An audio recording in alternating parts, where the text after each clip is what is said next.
a time early in my career, I was about 24, and I went to do a seminar in Boston. And in those days, a big seminar for me was like 125 people. And it was a 3-day seminar, and we worked around the clock, and people made such extraordinary changes in their life. And at the end of it, I was feeling so fulfilled. I was thinking, my God, I'm 24, maybe 25 at the time, and I am so happy because I have found my mission in life. I'm doing what I love. It's making a difference in people's lives. This is extraordinary. So we finished about midnight on the Sunday night. And around midnight, I'm still wound up, so I don't feel like going to bed. So I decided, okay, let me take a walk here, and I decided to go through Copley Square. If you've been through Copley Square, it's a pretty neat place. Because in Copley Square, you can look up and you can see buildings that were here before we were known as the United States, and beside them you see skyscrapers that are new. It's a pretty cool place. So I'm walking around midnight on Sunday night. There's nobody in Copley Square midnight on Sunday night. And I'm walking along, and I see this guy in the distance, and he's kind of stumbling back and forth between the gutter and the sidewalk. He's got a long trench coat on, his head's down like this. He's holding a brown bag, and I can start to smell him even before I get there, and I'm thinking, this guy is obviously drunk. And as I started to get closer, I thought, I bet he's going to beg me for some money.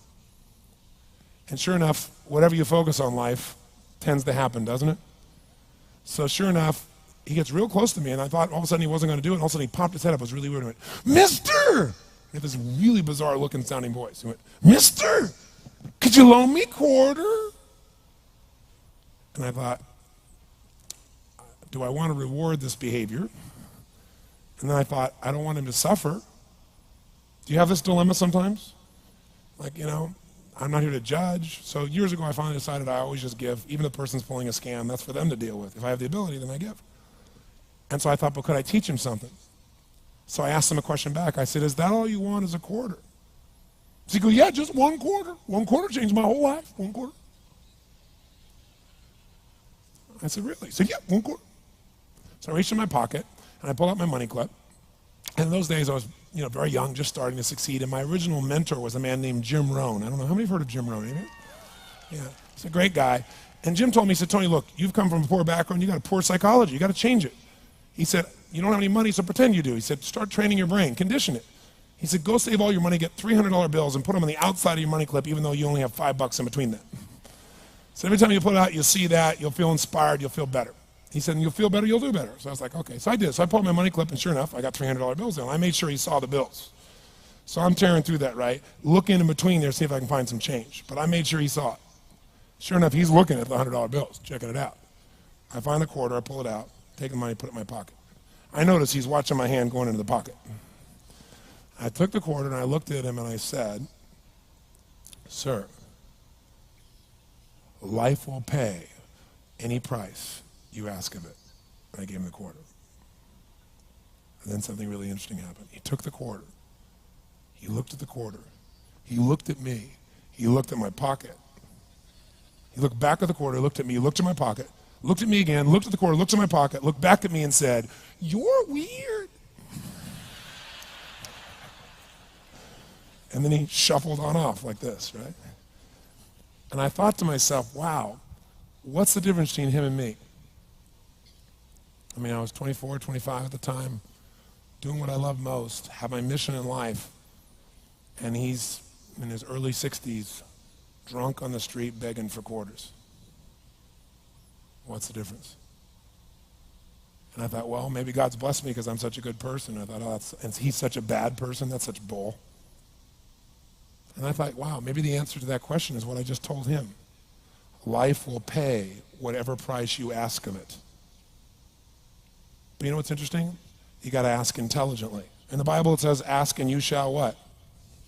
Yeah, pretty good formula. You ought to look into it. But you know what?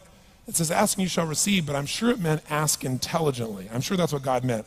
I'm sure he didn't mean bitch and you will receive. Whine and you will receive. I don't think that was the instruction. Now, if you were going to ask intelligently, there might be 5 elements of that. Number 1, you'd have to ask specifically, wouldn't you? You wouldn't ask in a general way. People do it all the time. They go, I want more money. Fine, here's $1, get out of here. Very often, you're getting what you're asking for. You're just not aware of how general you're asking. Clarity is power. The more clear you are about exactly what it is you want, the more your brain knows how to get there. Your brain is a servo mechanism. It's like a bomb. Those bombs, those missiles, they have a servo mechanism. So if the target moves, it knows what the target is, it follows it. Your brain, when you condition it, knows exactly what to go for and it'll find a way to get there. Did you ever buy a certain outfit or a certain car and suddenly see that car outfit everywhere? How many of you have had that experience? Say, aye. How come that car outfit's everywhere? It always was everywhere, but now you notice it.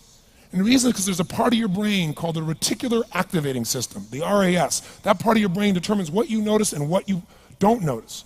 Your brain spends most of its time trying to make sure you don't notice because you'll go crazy if you notice everything. But when you decide what's most important to you, your brain goes after it. Everyone I know who's successful builds what I call an RPM plan. An RPM is built on the metaphor that the way to get from where you are to where do you want to go to the fastest is you got to build power, like in a car, RPMs. And the R stands for they know the result they're after. They know what they want precisely. If you don't know exactly what you want or you let yourself get beyond that into something general, you're not going to achieve it. Clarity is power. You got to know the specific result you're after. What do you want?